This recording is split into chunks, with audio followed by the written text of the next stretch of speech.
Hello दोस्तों, कैसे हैं आप लोग। आशा करता हूँ अच्छे होंगे।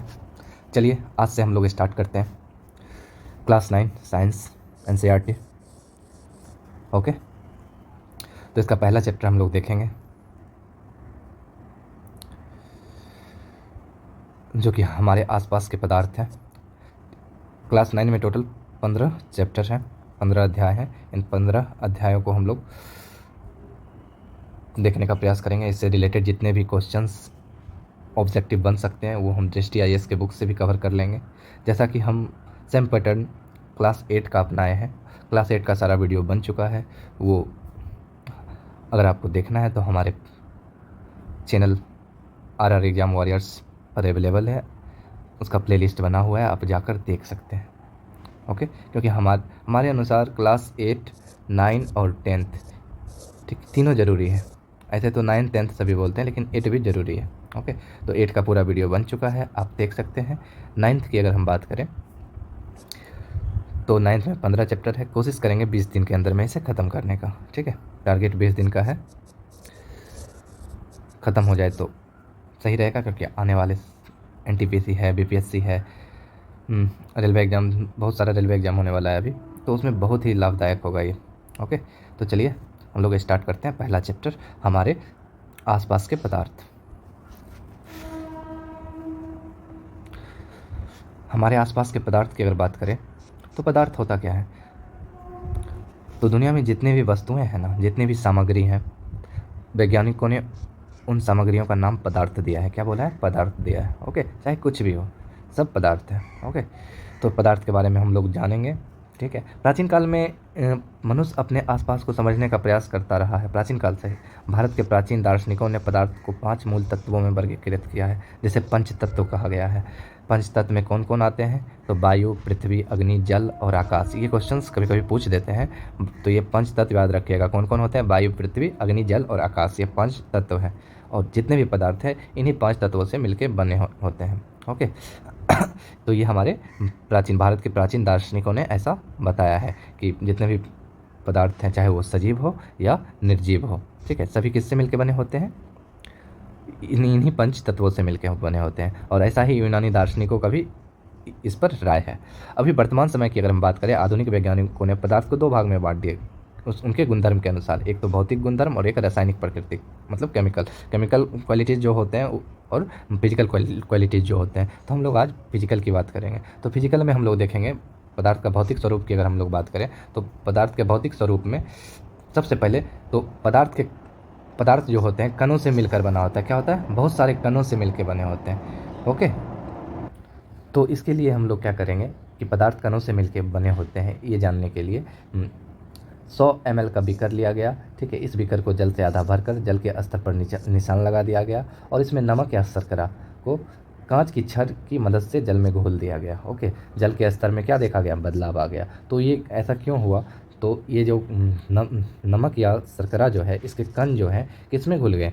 जल में घुल गए। जल में घुल गए, ये देखिए आप, जल में घुल गए। ये ये जो लाख गुना आवर्धित किए गए जल का कण। ओके, और जब इसको घुलाया गया तो इसमें क्या हो गया? मिल गया।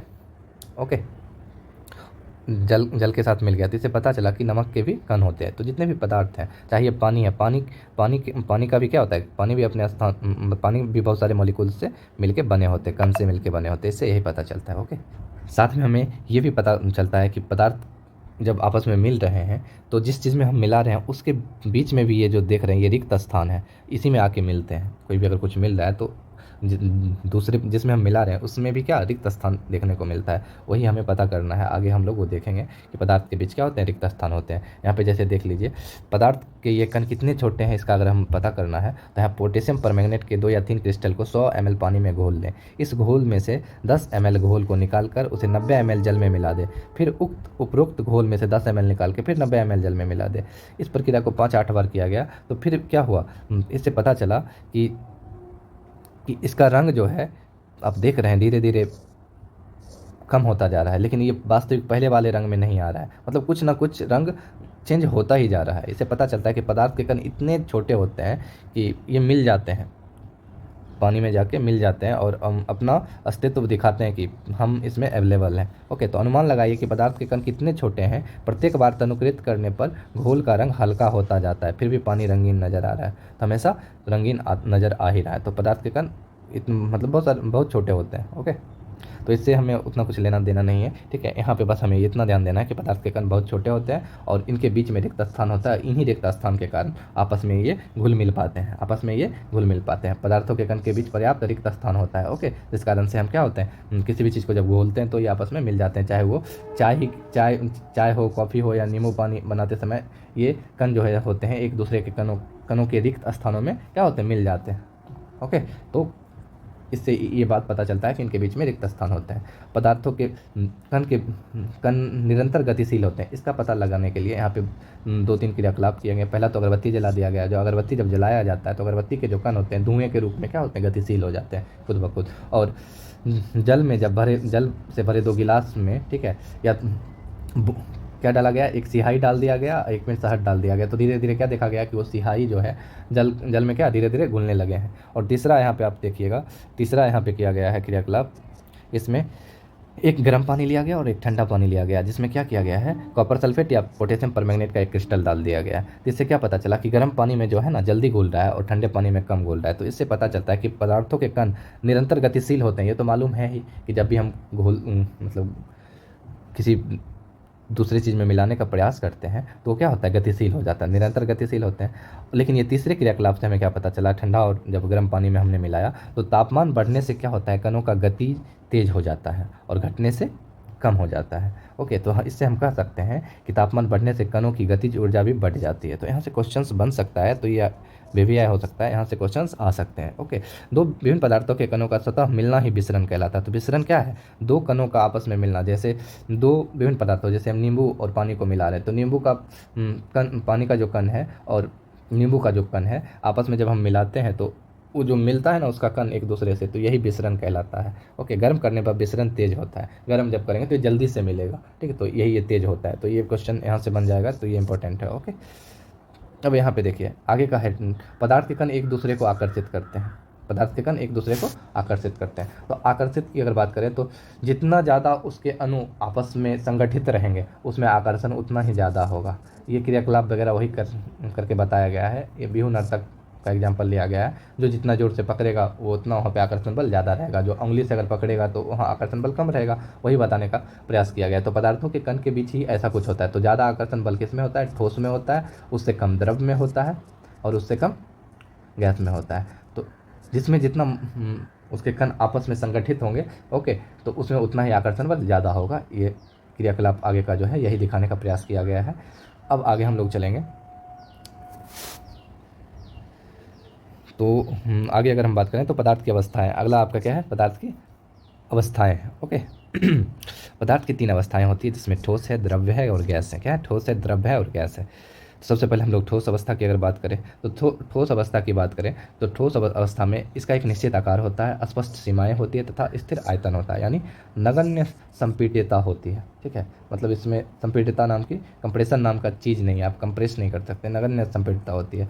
बाह्य बल लगाने पर भी ठोस अपने आकार को बनाए रखते हैं। ओके, बल लगाने पर ठोस टूट सकते हैं लेकिन इनका आकार नहीं बदलता, इसलिए ये दृढ़ होते हैं। ठीक है,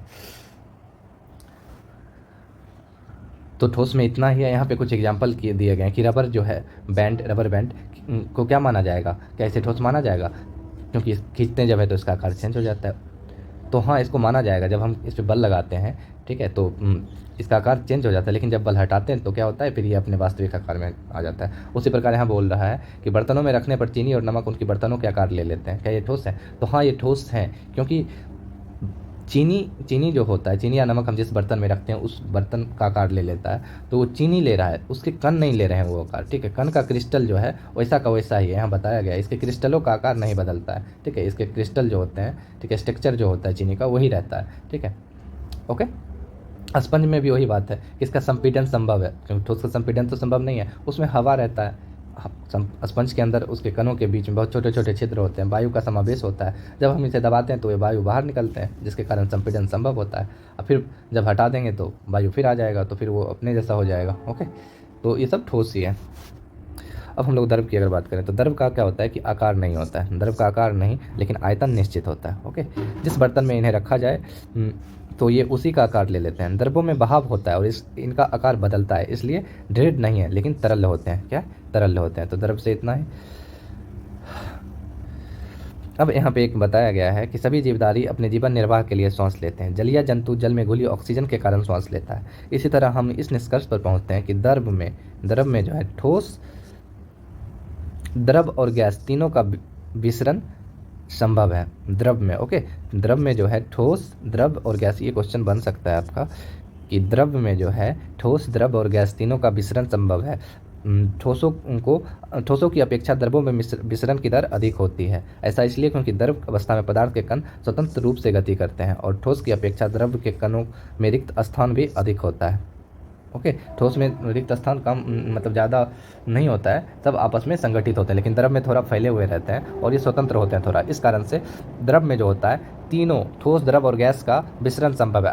अर्थात द्रव में हम कोई भी चीज़ मिलाना चाहे ना तो क्या होता है, उसके मॉलिक्यूल्स आपस में जल्दी मिल जाते हैं। ठीक है, तो ये क्वेश्चन बन सकता है। विसरण क्या होता है कि दो विभिन्न पदार्थों के कण जो हैं, विभिन्न पदार्थों के कण आपस में मिल जाए, वही विसरण कहलाता है। तो सबसे ज़्यादा विसरण किस में हो सकता है? तो द्रव में। द्रव एक ऐसा है कि उसमें ठोस भी मिल जाएगा, ठोस के भी कण मिल जाएंगे, द्रव के भी कण मिल जाएंगे और गैस के भी कण मिल जाएंगे। ओके, गैस के भी कण मिल जाएंगे, तो द्रव का ये सिस्टम है। ओके, अब हम लोग आगे चलते हैं। आगे हम बात करें गैसीय अवस्था की।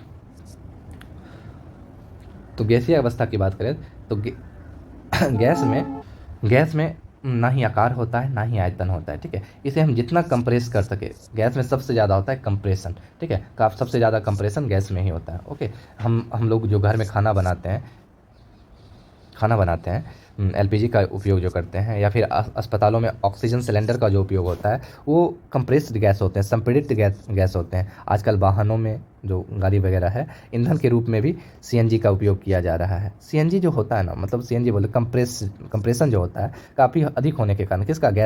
गैस के अत्यधिक आयतन को कम आयतन वाले सिलेंडर में संपीड़ित किया जा सकता है एवं आसानी से एक स्थान से दूसरे स्थान तक भेजा जा सकता है। ठीक है, हमारी नाक तक पहुंचने वाली गंध से बिना रसोई में प्रवेश किए ही हम जान सकते हैं कि क्या पकाया जा रहा है। तो ये कैसे हो पाता है? तो गैस में जो होता है उसके अणुओं की जो होता है ना, उसके कण की गतिशीलता सर्वाधिक होती है। अर्थात ठोस एवं द्रव से विसरण सबसे ज़्यादा होता है। ठोस एवं द्रव के विसरण से सबसे ज़्यादा विसरण किसका होता है? गैस का। ओके, सबसे ज़्यादा विसरण किसका होता है? गैस का। ठीक है, तो पके हुए गर्म खाने की महक हमारे तक पहुंच जाती है कुछ ही क्षणों में, वो विसरण के कारण होता है। इसकी तुलना ठोस एवं द्रवों के विसरण से करें, ठीक है, तो वो ज़्यादा होता है, इस कारण से ऐसा होता है। कणों की तेज गति एवं अत्यधिक रिक्त स्थानों के कारण गैसों का अन्य गैसों में विसरण बहुत तीव्रता से होता है। यही बताने का प्रयास किया गया है। ओके, चलिए यहाँ पे आप दिखाया गया है, यहाँ पे ठोस जो होता है, कोई भी ठोस, जैसे मान लीजिए प्लेट है। ओके, तो इसमें इसके कण देखिए कितने सटे हुए हैं। और यहाँ ये द्रव की बात किया गया, तो इसके कण जो होते हैं मतलब ऐसे होते हैं, मतलब इसके अपेक्षा थोड़ा स्वतंत्र होते हैं। और गैस के जो कण होते हैं बिल्कुल इस तरह से होते हैं, पूरा खाली सा। ठीक है, बहुत ही स्वतंत्र होते हैं। तो ये कण यहाँ दिखाने का प्रयास किया गया है। अब हम लोग आगे देखेंगे, क्या पदार्थ अपनी अवस्था को बदल सकता है, इसकी बात हम लोग करेंगे। ठीक है, जैसे ठोस जैसे बर्फ, द्रव जैसे जल और गैस जैसे जल वाष्प, तो क्या हम लोग देखेंगे कि ये चेंज होते हैं, कि आपस में अपनी अवस्थाएं बदलते हैं। तो इस चीज़ को समझने के लिए अवस्था क्या बदलता है, और अगर ऐसा होता है तो उसके दौरान पदार्थ के अंदर क्या होता है, अवस्था के परिवर्तन से पदार्थ के कणों पर क्या प्रभाव पड़ता है, क्या हमें इन प्रश्नों का उत्तर जानना तो चाहिए। तो चलिए देखते हैं। अब हम देखेंगे कि अवस्था चेंज कैसे होता है। तो उसको चेंज करने के लिए हमें तापमान का मदद लेना पड़ेगा। जब हम ठोस के तापमान को बढ़ाने पर उसके कणों की गतिज ऊर्जा बढ़ जाती है। ठीक है, जब हम किसी ठोस के तापमान को बढ़ाते हैं तो क्या होता है, उसके कण का गतिज ऊर्जा जो है बढ़ जाता है। और गतिज ऊर्जा अगर बढ़ जाता है तो उसमें क्या होता है, उसके कणों के बीच में जो होता है आपस में घर्षण होने लगता है। और घर्षण होने के कारण उष्मा निकलती है, और उस उष्मा के द्वारा प्रदत्त की गई ऊर्जा कणों के बीच के आकर्षण बल को पार कर जाती है। इस कारण कण अपने नियत स्थान को छोड़कर अधिक स्वतंत्र होकर गति करने लगते हैं। एक अवस्था ऐसी आती है जब ठोस पिघलकर द्रव में परिवर्तित हो जाते हैं। और जब ठोस जो द्रव में परिवर्तित होता है, इस पॉइंट को हम लोग मेल्टिंग पॉइंट बोलते हैं, डैट मीन्स गलनांक बोलते हैं। जिस टेम्परेचर पर ऐसा होता है उसको क्या बोलते हैं? गलनांक बोलते हैं। यहाँ पे जो आप ये देख रहे हैं फिगर, यहाँ पे इस फिगर में वही दर्शाने का प्रयास किया गया है कि बर्फ़ का जल बदलने की प्रक्रिया और जल से जलवाष्प में बदलने की प्रक्रिया बताया गया है। ओके, तो किसी भी ठोस के गलनांक उसके कणों के बीच के आकर्षण बल के सामर्थ्य को दर्शाता है, आकर्षण बल के सामर्थ्य को दर्शाता है। जब तक वो आकर्षण बल की सीमा पार नहीं कर लेगा, ठीक है, तब तक वह द्रव में नहीं बदलेगा। तो एक पॉइंट यहाँ से ये निकलता है, ये जो दिया हुआ है, ठीक है, कि उस किसी भी ठोस को उतना उसका टेम्परेचर बढ़ाया जाएगा जिसके कारण क्या होगा कि उसका जो है आकर्षण बल उससे ज़्यादा हो जाए, उसका ऊर्जा, ठीक है, ऊर्जा के बीच के आकर्षण बल को पार कर ले। ओके, जिस कारण से क्या वो द्रव में चेंज हो जाता है। तो बर्फ़ का गलनांक की अगर हम बात करें तो बर्फ़ का गलनांक 273.16 केल्विन है। गलने की प्रक्रिया यानी ठोस से द्रव अवस्था में परिवर्तन को संलग्न भी कहते हैं। तो ये हिंदी में है, ठोस से द्रव की अवस्था में परिवर्तन को क्या कहते हैं, संलग्न कहते हैं। तो ये इंपॉर्टेंट हो जाते हैं हिंदी वालों के लिए। ऐसे तो हम लोग मेल्टिंग पॉइंट जानते हैं क्या। चलिए, किसी ठोस के गलने की प्रक्रिया में तापमान समान रहता है, ऐसे में उसमें ऊर्जा कहाँ जाती है। गलने के प्रयोग की प्रक्रिया के दौरान आपने ध्यान दिया होगा कि गलनांक पर पहुंचने के बाद जब तक संपूर्ण बर्फ पिघल नहीं जाता तापमान नहीं बदलता है। बीकर को ऊष्मा प्रदान करने के बावजूद भी ऐसा ही होता है। हाँ, तो तापमान नहीं बदलता है, इसका कारण जो है गुप्त ऊष्मा के कारण ऐसा होता है। ठीक है, तो ये हमने देख लिया कि गुप्त ऊष्मा के कारण क्या होता है कि बर्फ़ जो है अपने अंदर जो भी तापमान हम बढ़ाते हैं वो अपने अंदर ऊष्मा को क्या करता है, अवशोषित कर लेता है बर्फ़। इस कारण से तापमान में कोई परिवर्तन नहीं होता है। ठीक है, फिर आगे उसी तरह बताया गया कि जब जल में परिवर्तित हो जाता है, ठोस जल में परिवर्तित हो जाता है और हम फिर तापमान को बढ़ाते हैं तो द्रव जो है गैस में बदलना शुरू हो जाता है। और जिस टेम्परेचर में वो गैस में बदलना शुरू हो जाता है और जिस टेम्परेचर पे वो बॉइलिंग करना खोलना स्टार्ट कर देता है उसको क्वथनांक बिंदु बोलते हैं। क्या बोलते हैं, उबलना चालू हो जाता है उस बिंदु को क्वथनांक या बॉइलिंग पॉइंट बोलते हैं। बॉइलिंग पॉइंट बोलते हैं। जल के लिए यह तापमान 373 डिग्री केल्विन होता है, अर्थात 100 डिग्री सी। क्या आप वाष्पीकरण की गुप्त ऊष्मा को परिभाषित कर सकते हैं। तो ही गुप्त ऊष्मा के बारे में बताया गया है कि लेटेंट हीट जो अपने अंदर अवशोषित कर लेता है ना, वही गुप्त ऊष्मा कहलाता है। चलिए आगे देखते हैं। यहाँ पे देखिए फिगर से समझाया गया कि जब आप ठोस को ऊष्मा ज़्यादा देते हैं तो ये किस में बदलता है, द्रव में। और द्रव को जब आप ऊष्मा देते हैं तो गैस में। और इसका जस्ट उल्टा, जब गैस को आप ठंडा करोगे तो ये द्रव में चेंज होता है और द्रव को जब आप ठंडा करोगे ज़्यादा तो ये ठोस में चेंज होगा। तो एक दूसरे का मतलब ये बताया गया है। गर्म और ठंडा करके हम क्या कर सकते हैं, अवस्था को चेंज कर सकते हैं। तो निष्कर्ष यही निकलता है इससे कि तापमान बदल कर हम पदार्थों का एक अवस्था से दूसरी अवस्था में परिवर्तन कर सकते हैं। तो ये आपका निष्कर्ष पॉइंट हुआ यहाँ का। ठीक है, अब आगे हम देखेंगे कुछ ऐसे ठोस पदार्थ होते हैं जो द्रव अवस्था में परिवर्तित हुए बिना ठोस अवस्था में सीधे परिवर्तित हो जाते हैं। इसको सब्लिमेशन बोलते हैं। सब्लिमेशन हिंदी में हम लोग इसको ऊर्ध्वापातन बोलते हैं। ऊर्ध्वापातन कि ऐसे पदार्थ हैं जो क्या होता है, द्रव अवस्था में आए बिना गैस में चेंज हो जाते हैं, जिसमें अमोनियम क्लोराइड है। आपका क्या है, अमोनियम क्लोराइड है। ओके, अमोनियम को इसका एग्जांपल देखिए, यहाँ दिखाया गया है कि अमोनियम क्लोराइड को जब गर्म किया जाता है तो डायरेक्ट गैस में चेंज हो जाता है। ओके, द्रव में चेंज नहीं होता है। आगे देखेंगे हम लोग।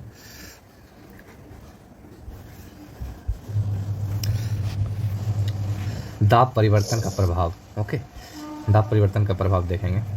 तो आगे ये जो दाब परिवर्तन का प्रभाव है, जिस तरह हम टेम्परेचर के द्वारा पदार्थों का अवस्था चेंज किए थे, उसी तरह हम लोग इसमें भी देखेंगे कि क्या दाब के कारण भी अवस्था चेंज होता है। तो उसके लिए यहाँ पे दिखाया गया है कि दाब बढ़ाने पर क्या होता है, पदार्थों के कण को समीप लाया जा सकता है। और हम जानते हैं कि अवस्था का चेंज जो होता है वो कण के कारण ही होता है। अगर कण जो है बहुत पास आ जाए तो वो ठोस में हो जाएगा, दूर चला जाए, उससे थोड़ा दूर चला जाए तो द्रव में, और पूरा दूर चला जाए तो वो गैस में रहेगा। जैसा कि आप ये देख रहे हैं, ये गैस है।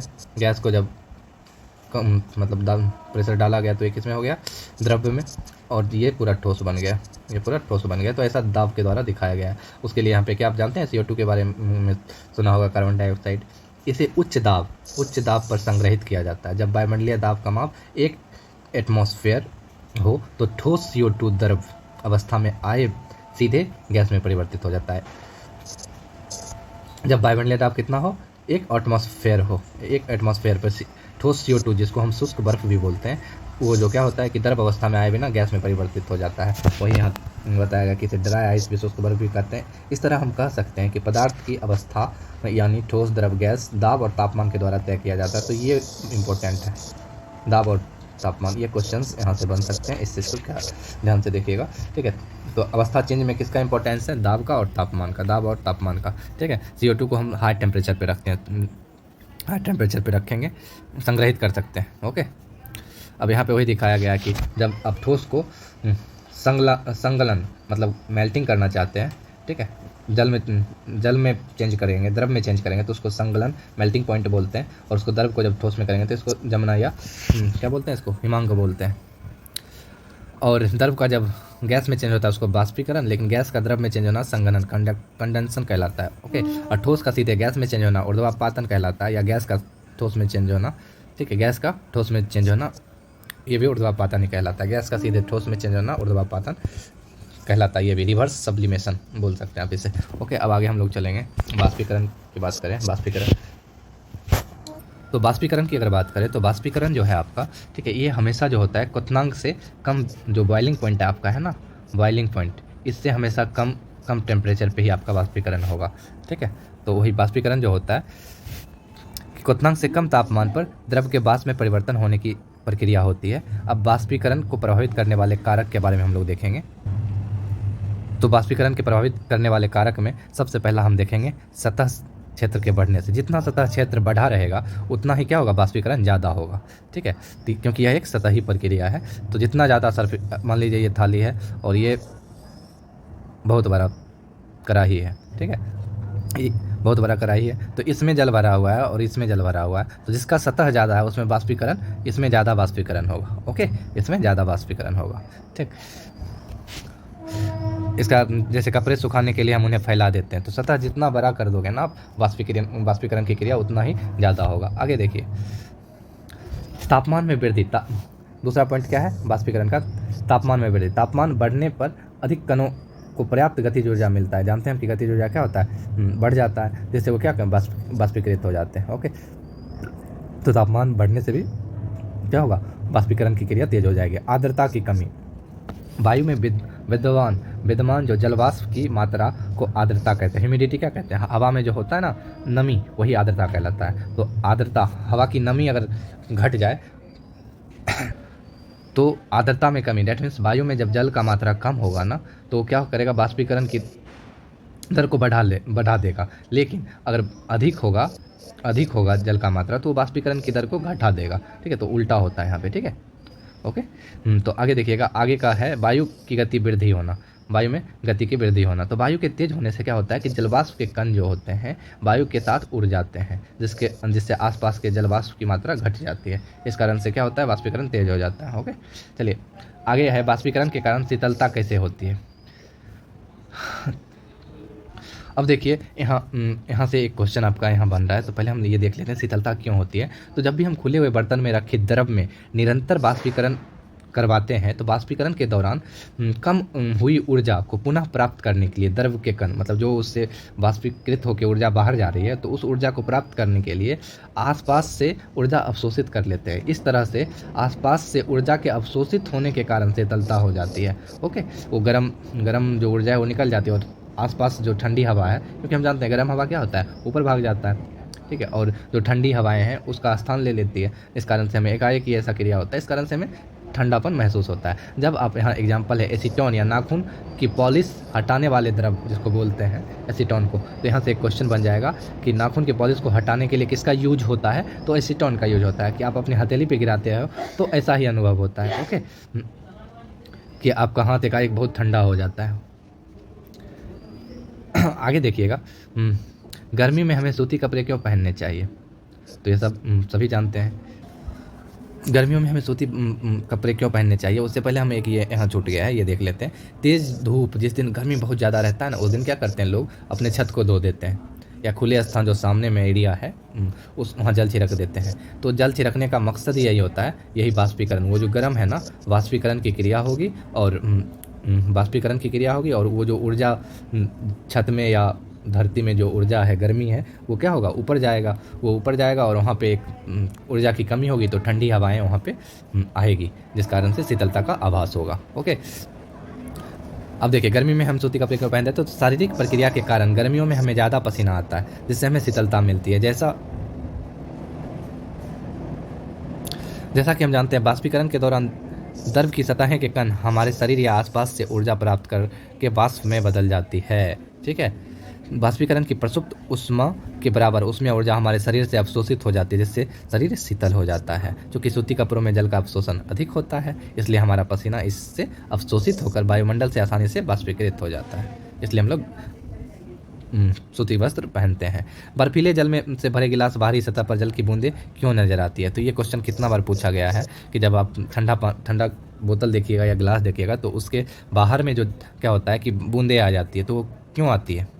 तो वो पानी अंदर का रहता है या बाहर का? तो वो हवा में जो नमी रहता है ना, वो होता है। किसी बर्तन में हम बर्फीला जल रखते हैं, जल्दी ही बर्तन के बाहरी सतह पर हमें जल की बूंदें नजर आने लगती है। यह वायु में उपस्थित जलवाष्प की ऊर्जा ठंडे पानी के संपर्क में आकर कम हो जाती है और यह द्रव अवस्था में बदल जाती है। अभी हम थोड़ा देर पहले ही पढ़े थे कि कोई चीज़ को, मतलब जैसे गैस, ये वायु क्या है, गैस है ना, और गैस को जब आप ठंडा करोगे तो क्या द्रव में चेंज हो जाएगा ठंडा करने पे। तो वही यहाँ पे होता है कि कोई बोतल रखा हुआ है और इसमें क्या है, ठंडा पानी है भरा हुआ, पूरा चिल वाटर है भरा हुआ, और हवा जो है, बाहर का हवा जो है, ये तो इसके अपेक्षा तो गर्म ही है ना, और ये हवा जब इस बोतल से टकराती है तो हवा क्या हो जाती है, ठंडा हो जाती है, जिसके कारण से ये क्या द्रव में चेंज हो जाती है। तो ये बाहर का हवा है, ना कि इस अंदर वाला, ये जो अंदर वाला पानी है वो आ गया है। तो ये चीज़ कॉन्सेप्ट, ये क्वेश्चन यहाँ से पूछता है। ठीक है, तो इस चीज़ को ध्यान में रखिएगा। यहाँ से आपका ये चैप्टर खत्म होता है, और इस चीज़ को पढ़ना तो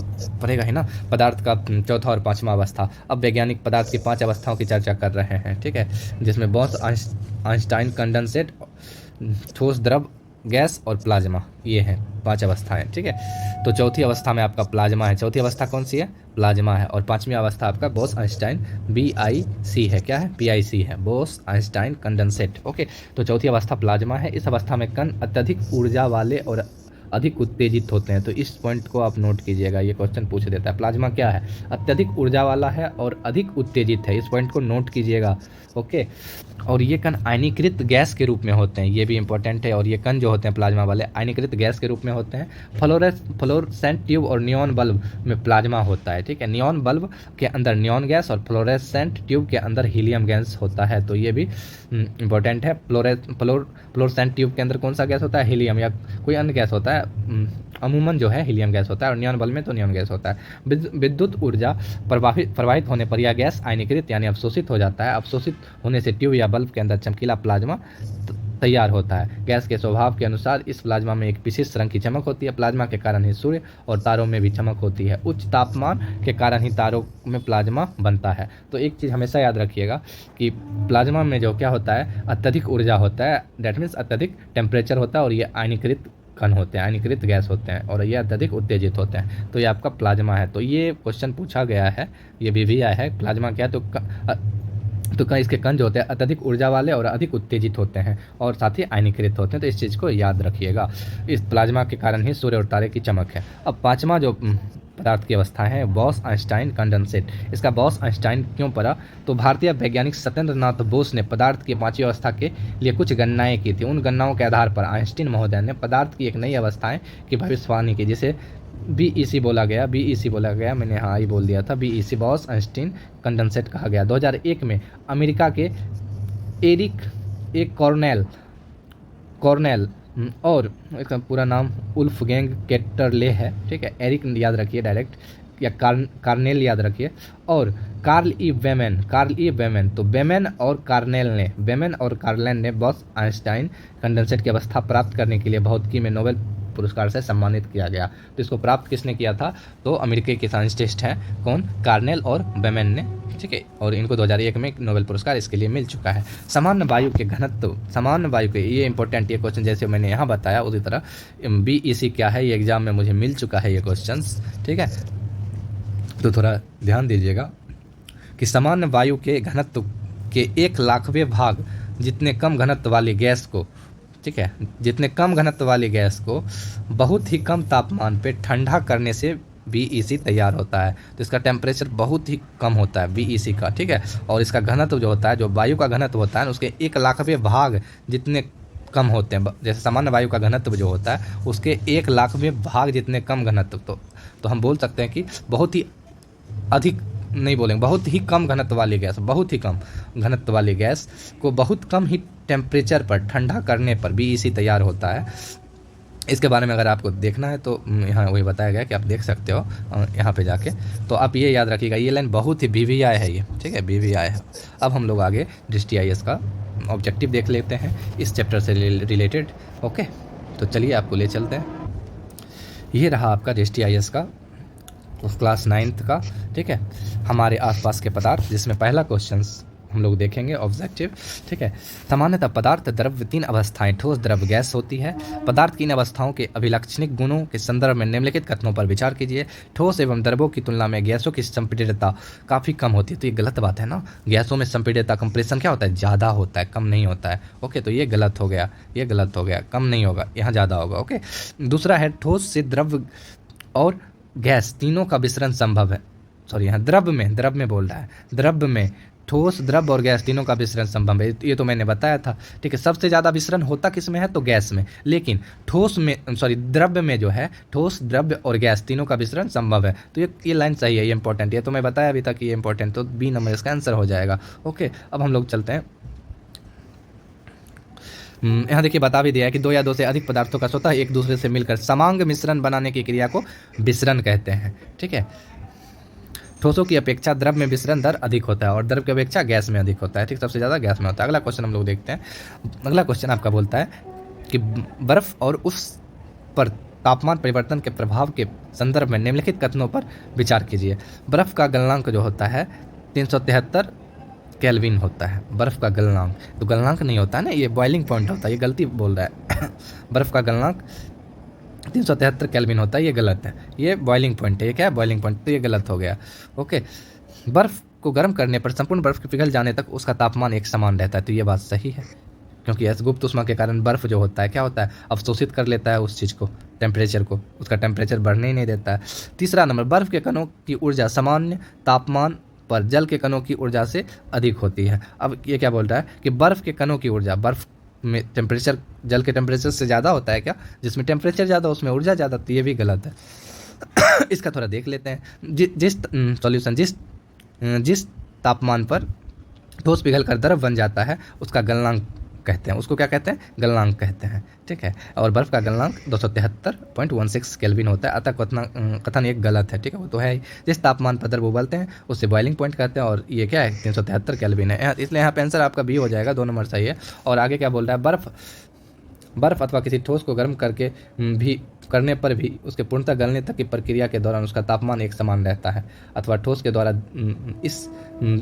इस दी गई ऊष्मा का उपयोग ठोस से द्रव में बदलने की प्रक्रिया में इनके कणों के बीच आकर्षण बल को घटाने में किया जाता है, क्योंकि तापमान में बिना किसी तरह की वृद्धि हुए इस ऊष्मीय ऊर्जा को बर्फ अवशोषित, वही बात कि जो ऊष्मा हम देते हैं वो बर्फ क्या करता है, अवशोषित कर लेता है। इस कारण से तापमान में कोई वृद्धि या कोई कमी नहीं होता है, ठीक है।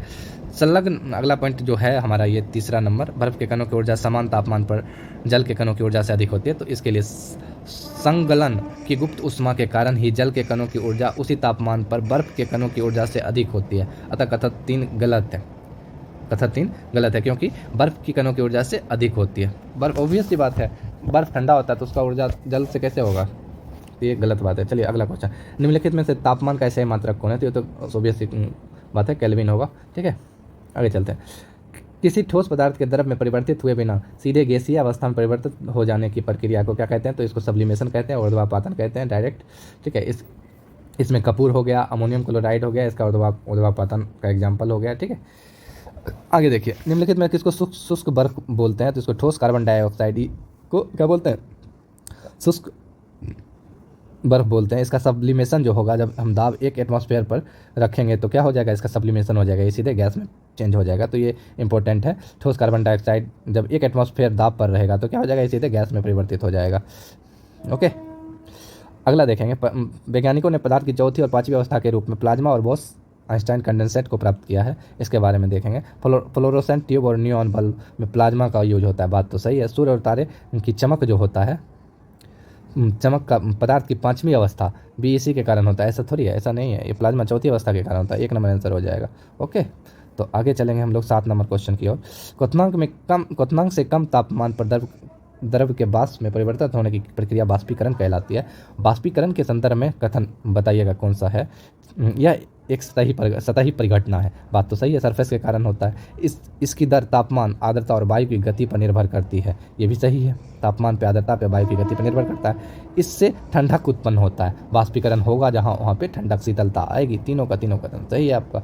ठीक है, यहाँ पे डी नंबर हो जाएगा। 1 2 3। चलिए आगे। आगे आपका चैप्टर नंबर क्या, हमारे आसपास के पदार्थ शुद्ध है। बहुत ही अच्छा चैप्टर है। पहले चैप्टर से ज़्यादा आपको क्वेश्चन दूसरे में मिलेगा। ठीक है, तो इसको जरूर देखिएगा आप लोग, और चैनल को सपोर्ट कीजिए, थोड़ा शेयर वगैरह कर दिया कीजिए ताकि हमें वीडियो बनाने में मज़ा आए। ठीक है, और कुछ सजेशन देना हो तो ज़रूर कमेंट्स करें। और हमारे टेलीग्राम चैनल हमारा RR एग्ज़ाम वॉरियर्स है, उसको ज़रूर ज्वाइन करें। RR exam warriors,